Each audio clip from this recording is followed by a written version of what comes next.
बगिया ऐसी उलझी, फूल उगे कम, कांटे ज्यादा, सिमटा जीवन, डूबी सांसें, आना है तो अब भी आना। यदि आपने अभी तक अंतिम अध्याय नहीं देखा है तो कृपया करके अंतिम अध्याय देखें, उसके बाद ये इस अध्याय में प्रवेश करें, क्योंकि बिना पिछला अध्याय देखे इस अध्याय को समझ पाना जटिल है, मुश्किल है। साधक लौट लौट कर आता है और कहता है कि 24 घंटे हो गए, नहीं बज सकती। गुरु कहता है इसकी तुम फिक्र ही मत करो कि नहीं बज सकती। मैं पूछता हूँ कैसे बज सकती है। तुम जाओ और ध्यान करो। महीनों बीत जाते हैं, सिर चकराने लगता है, बुद्धि घूमने लगती है, विचार काम नहीं आते, सब ठप हो जाते हैं, चारों तरफ से बंद हो जाता है सब कुछ। भीतर सोचते सोचते सोचते और यह बिल्कुल है कि एक हाथ की ताली पागलपन मालूम पड़ने लगता है। एक घड़ी आती है कि इतना स्पष्ट हो जाता है कि इस दिशा में सोचना असंभव है, और अगर सोचना एक क्षण को भी बंद हो जाता है तो वह साधक भागा हुआ आता है और वह कहता ताली बज गई, क्योंकि जैसे ही विचार बंद हो जाता है वैसे ही स्वभाव का दर्शन हो जाता है। खोजो अपने चेहरा जो जन्म से पहले था वह नहीं खोजा जा सकता,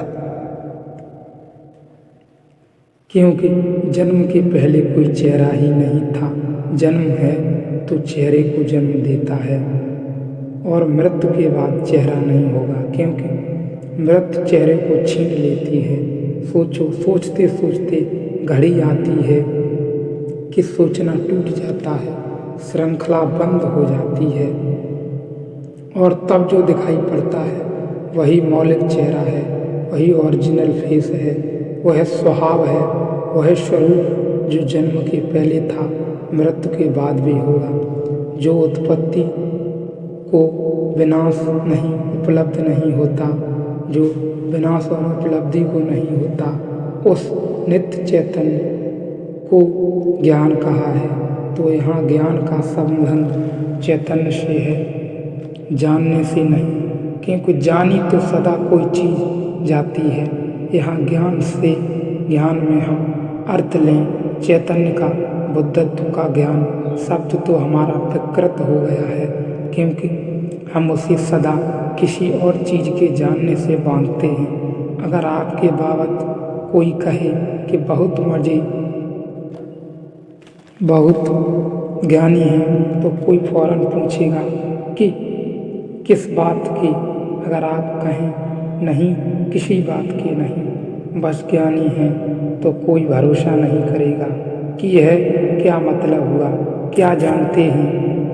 चिकित्सा शास्त्र के ज्ञानी हैं कि अर्थशास्त्र के ज्ञानी हैं कि दर्शन शास्त्र के ज्ञानी हैं कि धर्म शास्त्र के ज्ञानी हैं। आप कहें कि नहीं वे बस ज्ञानी हैं तो बात बिल्कुल अर्थहीन मालूम पड़ेगी, क्योंकि ज्ञान को, इस ज्ञान से ब्रह्म को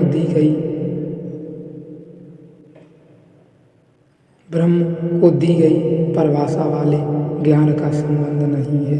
ज्ञान सदा हम किसी चीज का बांधते हैं, किसी से जोड़ते हैं,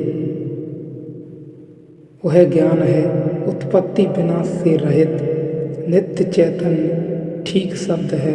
उस ज्ञान के लिए अवेयरनेस, जागरूकता, या उससे भी बेहतर होगा अल्टरनेस, क्योंकि अवेयरनेस में भी ऐसा लगता है किसी चीज के बाबत हम बंधे हुए हैं। अल्टरनेस सिर्फ बोध मात्र, दिया जल रहा है, कोई चीज प्रकाशित नहीं हो रही है, सिर्फ दिया जल रहा है, आसपास कुछ भी नहीं है जिस पर प्रकाश पड़े। प्रकाशित कुछ भी नहीं हो रहा, बस प्रकाश है, उदाहरण के लिए कह रहा हूँ ताकि ख्याल में आ जाए कि उस ज्ञान का क्या अर्थ है। मिट्टी से बनी हुई वस्तुएं में मिट्टी की तरह, सोने से बनी हुई वस्तुओं में सोने की तरह और सूत से बनी हुई वस्तुओं में सूत की तरह समस्त सृष्टि में पूर्ण व्यापक बना हुआ जो चैतन्य है वह अनंत कहलाता है। और यह जो चैतन्य है वह व्यक्ति की सीमा में आबद्ध नहीं है।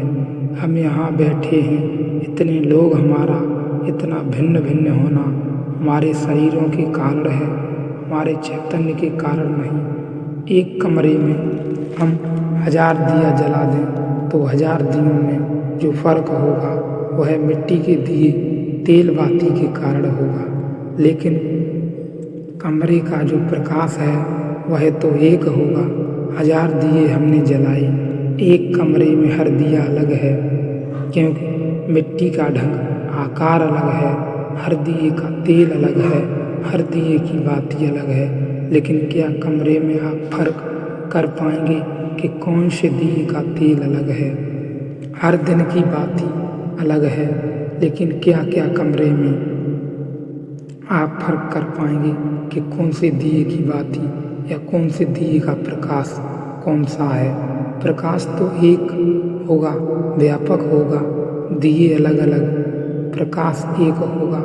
हमारा भी जो भेद है वह दियों का भेद है। शरीर की माटी एवं अलग आकृति एवं अलग शरीरों में पड़ा हुआ ईंधन अलग, शरीर की बाती अलग, लेकिन वह जो चैतन्य है, वह जो प्रकाश है, हम सब के भीतर वह एक है। जितने हम भीतर जाएंगे उतने हम एकता को उपलब्ध होते चले जाते हैं, और जितने हम बाहर आएंगे उतनी अनेकता को उपलब्ध होते चले जाते हैं। तो ऋषि कहता है, सोने में सोने की तरह, मिट्टी में मिट्टी की तरह, लेकिन जो समाया है वह एक ही है। अबता एवं अब तो वैज्ञानिक भी इस बात के लिए राजी होंगे। आज से 50 साल राजी नहीं होते थे, क्योंकि विज्ञान कहता था एक चीज़ दूसरे में नहीं बदली जा सकती, और जो ऐसा मानते थे बदली जा सकती है वे सिर्फ नासमझ समझे जाते थे। पश्चिम में उस तरह के लोग कहे जाते थे अल्केमिस्ट। पूरब में भी इस तरह के खोजी थे जिनको हम पारस पत्थर के खोजी कहते थे। वे एक ऐसे पत्थर की तलाश में लगे थे वे लोग कि लोहे को छू दो तो सोना हो जाए। अल्केमिस्टर भी इस खोज में लगे थे कि कोई ऐसा राज मिल जाए कि कम कीमती धातुएं बहुमूल्य धातुओं में बदली जा सके। यह एक उनकी रहस्यमयी खोज थी। इस रहस्यमयी खोज को हम अगले अध्याय में देखेंगे कि पारस पत्थर एवं अल्केमिस्ट की जो खोज थी वह कहाँ तक पहुँची, किस प्रकार से खत्म हुई, एवं उनमें उस खोज में उन्हें क्या पाया। एवं वैज्ञानिकों ने तो अभी भी मान लिया कि एक चीज को दो चीज़ों में परिवर्तित किया जा सकता है। पहले वे 50-100 साल पहले नहीं मानते थे, लेकिन अब मानने लगे हैं कि एक चीज़ दूसरी चीज़ में बदली जा सकती है।